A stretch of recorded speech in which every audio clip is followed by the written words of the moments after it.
hear our prayer.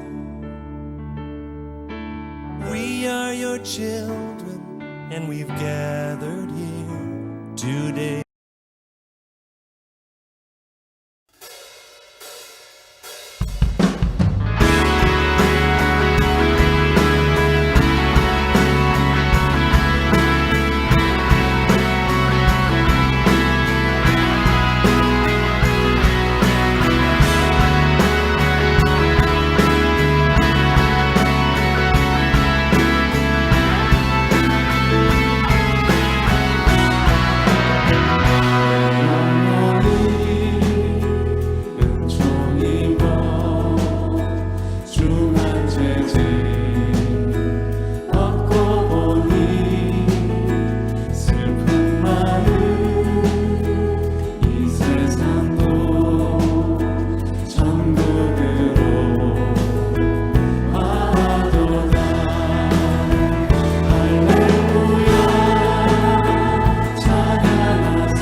하나님의 말씀을 같이 읽도록 하겠습니다.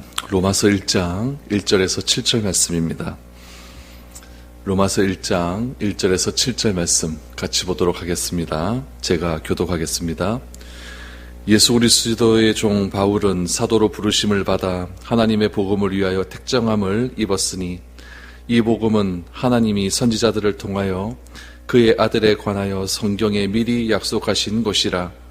그의 아들에 관하여 말하면 육신으로는 다윗의 혈통에서 나셨고 성결의 영으로는 죽은 자들 가운데서 부활하사 능력으로 하나님의 아들로 선포되셨으니 곧 우리 주 예수 그리스도시니라.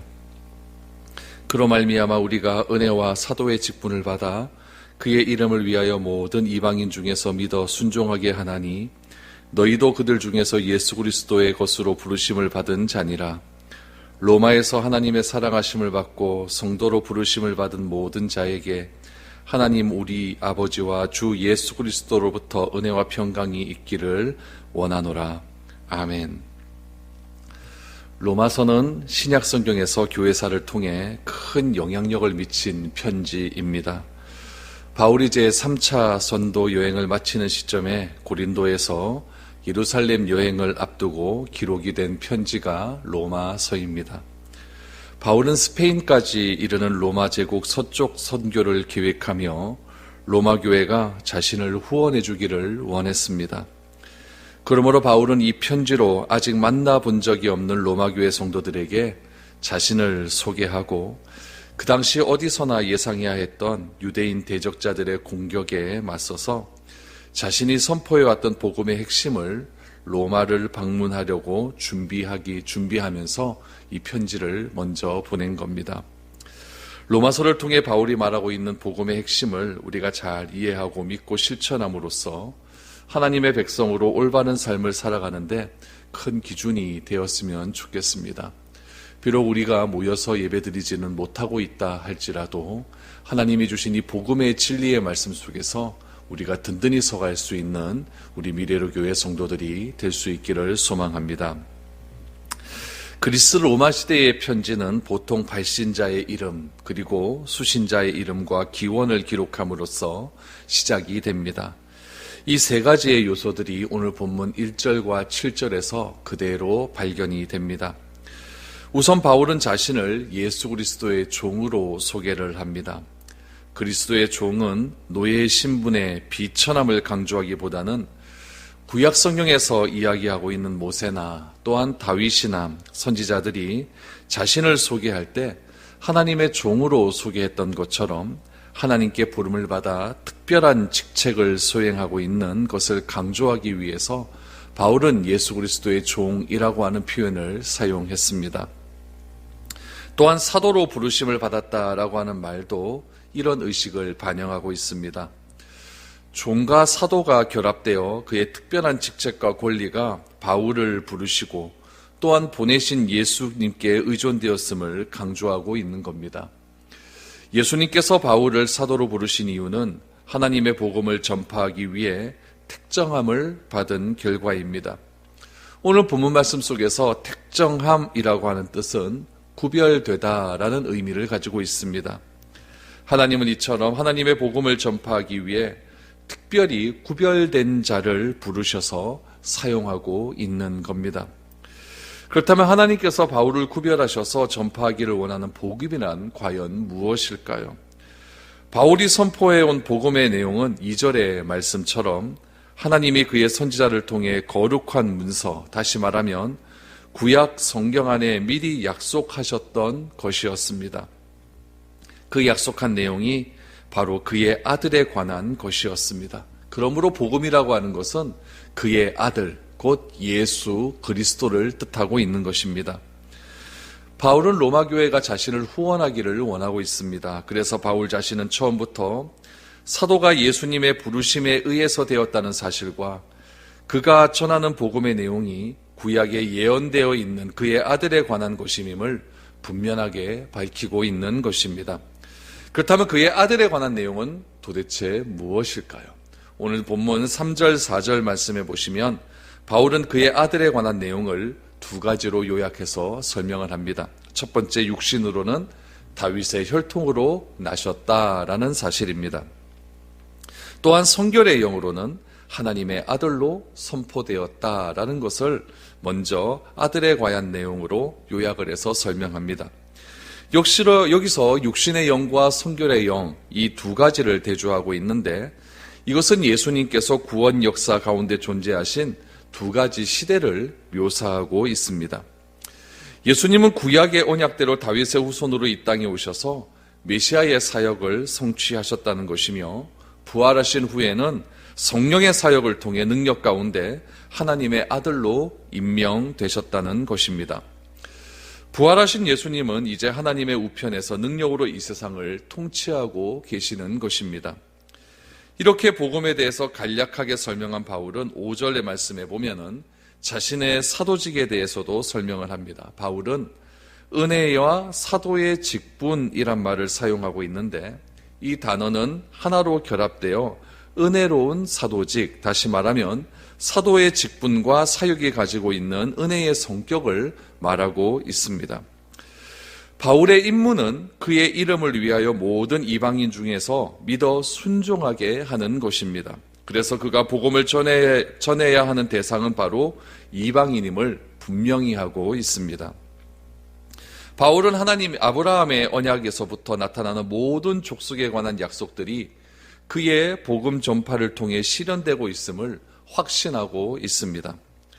그의 복음의 목적인 믿음의 순종을 이끌어내는 것입니다. 다시 말하면 복음을 전파함을 통해서 그 사실이 믿어지게 되는 것이고, 그 믿음을 통해 전적으로 예수 그리스도에게 순종하는 삶을 살게 되는 것이 바로 바울의 복음 전파의 목적이었던 것입니다. 그러므로 이 믿음은 곧 순종입니다. 믿음과 순종은 다른 것이 아닙니다. 믿는 자는 순종하게 되어 있고 순종하는 자는 믿는 자라는 사실입니다. 바울이 알고 있는 믿음은 처음부터 항상 순종애로의 부르심을 동반한 것입니다. 믿음과 순종은 동전의 양면과도 같은 것입니다.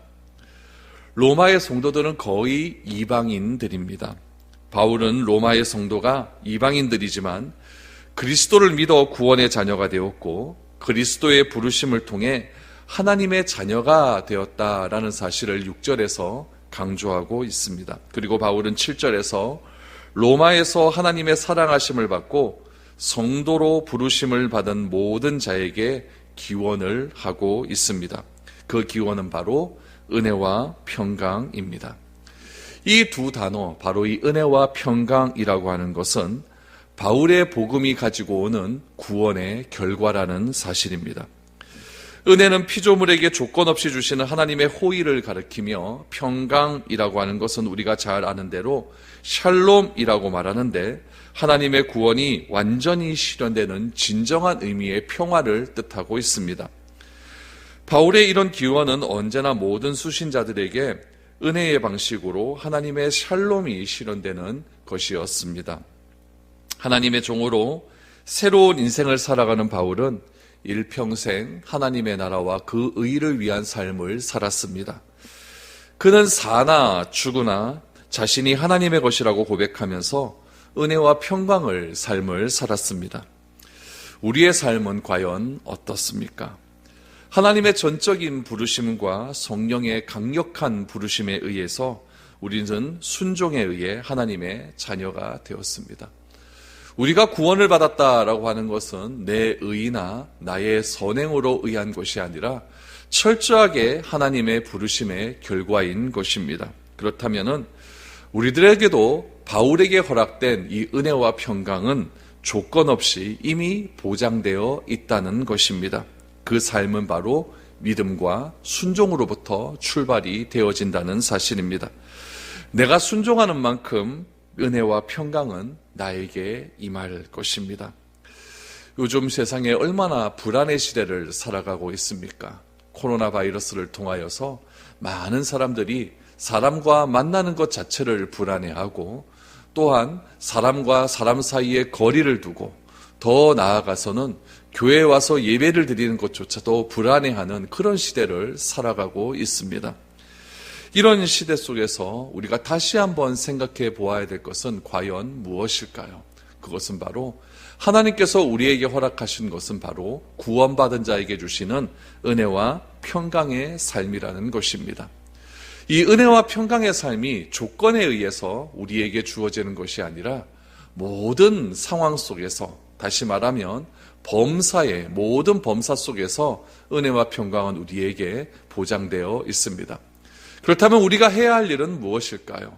참 어지럽고 힘든 세상 속에서 코로나19로 인하여서 참 불안에 떠는 이런 환경 가운데에서도 하나님을 전적으로 의지하고 내가 하나님께 다시 한번 가까이 나아갈 수 있는 은혜가 무엇인지를 다시 한번 생각하면서 하나님의 주시는 은혜와 평강을 바라보는 그러한 삶, 그것이야말로 구원받은 백성들의 바른 삶일 것입니다. 항상 나의 삶 속에서 하나님 나라의 은혜와 평강이 늘 언제나 넘쳐날 수 있기를 소망합니다. 그래서 바울이 고백했던 이 귀한 복음의 은혜가 이 어려운 시대를 살아가는 우리들의 삶 속에서도 그대로 적용될 수 있기를 소망합니다. 우리 6절, 7절 다시 한번 읽어보면서 오늘 말씀을 마치도록 하겠습니다. 우리 같이 읽겠습니다. 너희도 그들 중에서 예수 그리스도의 것으로 부르심을 받은 자니라. 로마에서 하나님의 사랑하심을 받고 성도로 부르심을 받은 모든 자에게 하나님 우리 아버지와 주 예수 그리스도로부터 은혜와 평강이 있기를 원하노라. 아멘. 함께 기도드리겠습니다. 하나님 아버지, 감사함을 드립니다.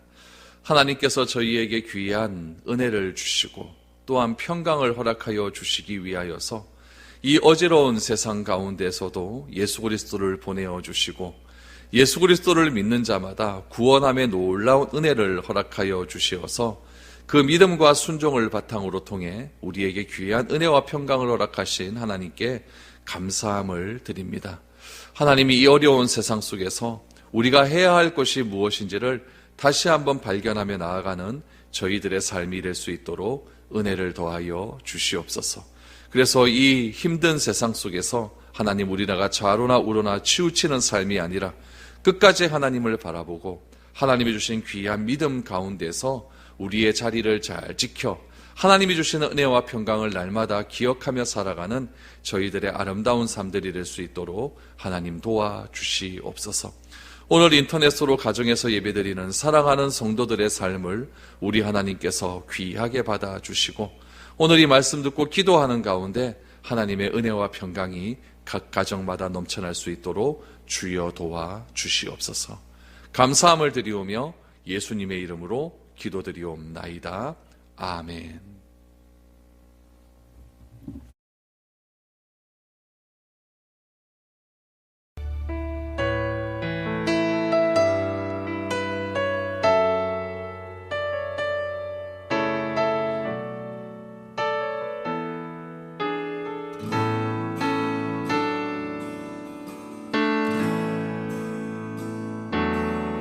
주가 보이신 생명의 길 나 주님과 함께 상한 마음을 들이며 주님 앞에 나가리.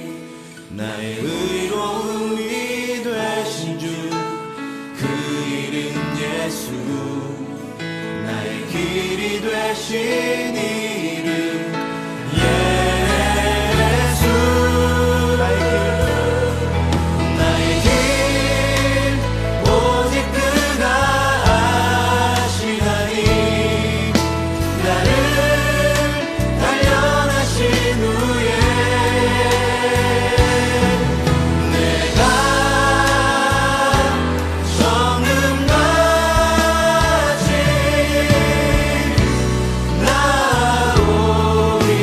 나오리라. 주가 보이신 생명의 길 나 주님과 함께 상한 마음을 들이며 주님 앞에